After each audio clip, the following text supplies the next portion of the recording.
Hello guys, तो आज हम पढ़ेंगे क्लास 12th के केमिस्ट्री का चैप्टर नंबर 1 जिसका नाम है सॉल्यूशंस।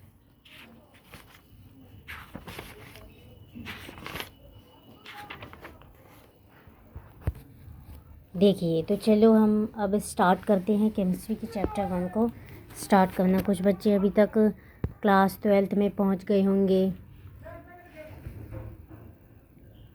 तो चलो स्टार्ट करते हैं पढ़ना। In normal life we rarely come across pure substances. Most of these are mixtures containing 2 or more substances. Their utility or importance in life depends on their composition. For example, the properties of brass, mixture of copper and zinc, are quite different from those of German silver, mixture of pure zinc and nickel, और bronze. मैं इसको छोड़ दे रही हूँ, ठीक है? तो ये आप खुद से पढ़ लेना, इस पर कुछ नहीं है। In this unit we will consider mostly liquid solutions and their formation. इसमें भी वैसे ज़्यादा कुछ नहीं है, पर मैं बता देती हूँ कि ये इस चैप्टर के बारे में बता रही कि इसमें हम लिक्विड सॉल्यूशन, उनके फॉर्मेशन के बारे में पढ़ेंगे, जो कि प्रॉपर्टीज़ ऑफ सॉल्यूशन के बारे में हम स्टडी करेंगे। इसमें बस इतना ही बता रखा है, इतने में इतना ही बता रखा है, और ये आप खुद से पढ़ लेना। इसमें से पेपर में कुछ भी इम्पोर्टेंट नहीं है, ये नॉर्मल इंट्रोडक्शन के लिए हमें दे रखा है। तो चलो अब हम यहाँ से स्टार्ट करते हैं पढ़ना। Solutions are homogeneous mixtures of 2 or more than 2 components. By homogeneous mixture we mean that its composition and properties are uniform throughout the mixture. Means कहने का मतलब हुआ कि solutions are homogeneous mixtures of 2 or more than 2 components. Homogeneous mixture की बात की गई है, हमने तो ये 10th में भी पढ़ा है, सॉरी 11th में, हाँ 10th में भी पढ़ा है और 11th में भी, कि होमोजीनियस मिक्सचर्स क्या होते हैं, जिसमें 2 या 2 से ज़्यादा कंपोनेंट मिल के जो बनाते हैं उसे कहते हैं होमोजीनियस मिक्सचर्स। जैसे एग्ज़ाम्पल अगर बताए तो जैसे चीनी पानी पूरी तरीके से वो क्या करता है, मिक्स हो जाता है, वाटर के अंदर सॉल्यूबल है पूरी तरीके से, जो शुगर है। और लेमन वाटर पूरी तरीके से सॉल्यूबल है। तो जो भी वाटर में या फिर सॉल्वेंट में सॉल्यूट जब पूरी तरीके से डिज़ोल्व हो जाते हैं तो उसे कहते हैं homogeneous mixture. By homogeneous mixture we mean that its composition and properties are uniform. उनकी क्या होती है, composition और जो उनकी property होती है यूनिफॉर्म होती है throughout the mixture. Generally the component that is present in the largest quantity is known as solvent. इसमें कहा गया कि सबसे ज़्यादा मात्रा में जो प्रेजेंट होती है, the component that is present in the largest quantity, सबसे ज़्यादा मात्रा में जो क्वांटिटी प्रेजेंट होती है सॉल्यूशन में, उसे हम सॉल्वेंट कहते हैं। Solvent determines the physical state in which solution exists.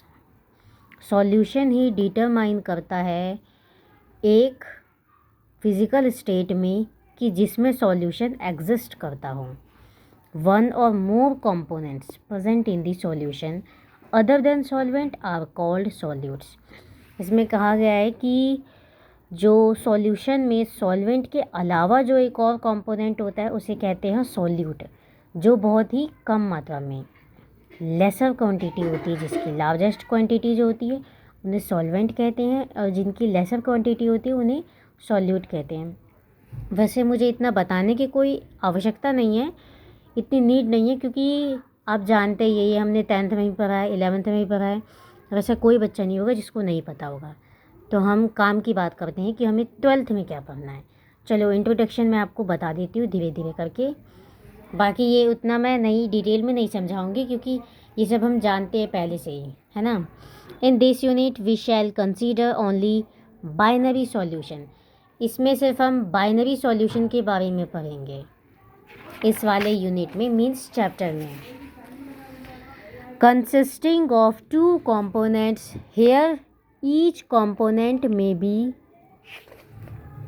solid liquid और in gaseous state and are summarised in table 2.1 में, जैसा कि हमें दिखाया गया है। टेबल 2.1 को आप सब देख सकते हैं। देखिए, मैं आपको ढंग से दिखाती हूँ। गैसियस सॉल्यूशंस में हमें दिखाया गया है कि अगर सॉल्वेंट गैस हो और सॉल्यूट भी गैस हो, और जो सॉल्वेंट होते हैं गैस हो, सॉल्वेंट तो हमारे गैस ही होंगे, बिकॉज गैसियस सॉल्यूशंस है ना, इसलिए सॉल्वेंट हमारे गैस हो, गैस के अंदर हम गैस को मिक्स कर रहे हो और गैस के अंदर हम लिक्विड को मिक्स कर रहे हो। गैस में अगर हम लिक्विड को मिक्स करें या फिर गैस में अगर हम सॉलिड को मिक्स करें, तो जो हमारा जो रिज़ल्ट आएगा, mixture of oxygen and nitrogen gases, chloroform mixed with nitrogen gas, camphor in nitrogen gas. Liquid solutions में सॉल्वेंट जो होगा वो हमेशा हमारा लिक्विड होगा। लिक्विड के अंदर हम गैस मिक्स करें या लिक्विड में लिक्विड या फिर लिक्विड में हम सॉलिड मिक्स करें। ऑक्सीजन डिज़ोल्व्ड इन वाटर, हमेशा ऑक्सीजन जो होगा वो वाटर के अंदर डिज़ोल्व्ड होगा। Ethanol dissolved in water, glucose dissolved in water. Solid substances solutions, solvent solid में गैस को मिक्स करना और सॉलिड में लिक्विड को मिक्स करना और सॉलिड में लिक्विड को मिक्स करना। Solution of hydrogen in palladium, amalgam of mercury with sodium copper dissolved in gold. Gas वाले पार्ट में हमें नाइट्रोजन गैस इसलिए दिखाया गया, chloroform mixed with nitrogen gas, camphor in nitrogen gas, क्योंकि मैक्सिमम जो होता है हमारे जो एटमॉस्फेयर में मैक्सिमम जो होती है 78% जो होती है नाइट्रोजन ही होती है। मैक्सिमम हमारे एटमॉस्फेयर में नाइट्रोजन ही प्रेजेंट होता है, इसलिए हम जब भी एयर की बात, composition of a solution can be described by expressing concentration. The latter can be expressed either qualitatively, quantitatively. For example, qualitatively, we can say that the solute is dilute relatively very small quantity of solute, or it is concentration relatively very large quantity of solute. But in real life, these kinds of description can add a lot of confusion, and thus the need for quantitative description of the solution.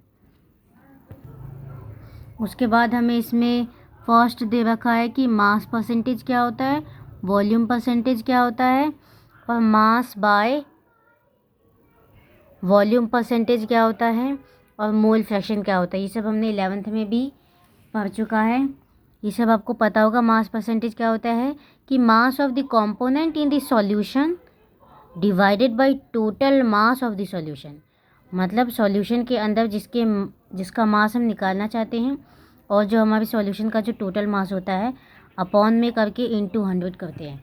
ऐसा ही हमें volume percentage भी निकालना होता है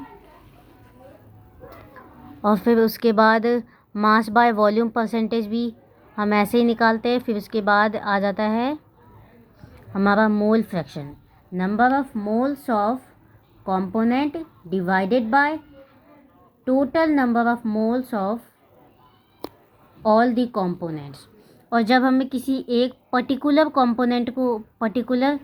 component का mole fraction निकालना होता है तो उसमें से हम 1 में से माइनस कर देते हैं उस कंपोनेंट को, अदर कंपोनेंट को।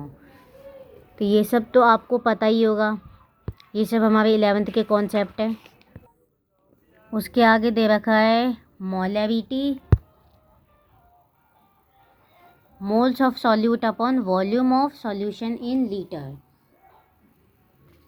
मतलब कि 1 लीटर में सॉल्यूशन के पर लीटर में कितने number of moles of solute dissolve हो सकते हैं सॉल्यूशन के अंदर, उसे कहते हैं मोलैरिटी। और मोलैरिटी कहते हैं कि पर केजी सॉल्वेंट में कितने number of moles solute dissolve हो सकते हैं, इसे कहते हैं मोलैलिटी। ये सब हमारे 11th के कॉन्सेप्ट है। ये सब हमने 11th के फर्स्ट चैप्टर में पढ़ रखा है। यहाँ पे हमें काफ़ी सारे क्वेश्चंस दे रखे हैं। अभी के लिए बस इतना ही। अगले वीडियो में मैं आपको इन सारे जितने भी क्वेश्चंस दे रखे हैं उनके एग्जाम्पल के साथ वीडियो बनाऊंगी, और इनके आगे जितने भी क्वेश्चन इसमें दे रखे हैं, और फिर आगे में यहाँ से हम स्टार्ट करेंगे solubility of a solid in a liquid. यहाँ से फिर आगे हम अपना कंटिन्यू करेंगे पढ़ना।